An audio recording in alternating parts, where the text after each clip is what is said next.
What's going on, guys? This is Burrs. Today we're going to talk about how to season your wood. Yeah.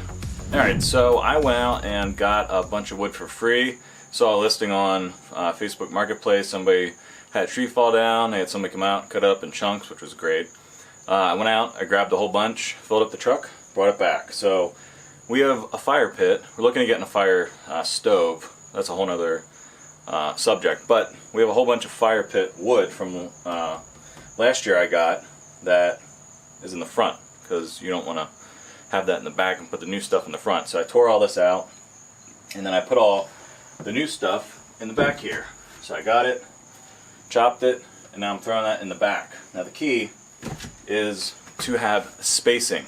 You want spacing behind the new wood, so all the way in the back. You want a little bit of an air gap.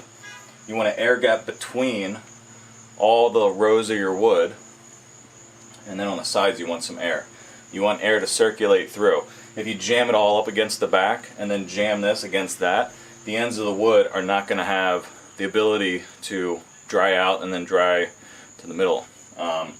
So that's how we season wood here. This is stuff we're using this year, and I got a bunch over here. I still got to stack up, but I got to go chop more of the new stuff to put in the back.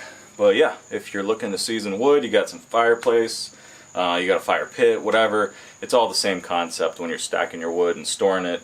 And if you're interested in what axe I'm using the axe that I made myself. Vintage axe head. This is the Mann edge and tool, the true American, and this was the first axe I've made. What's the word? I've handled, whatever the hell the word is. But it's going strong. Been using it since I made it. Using it today, just chopped all that wood.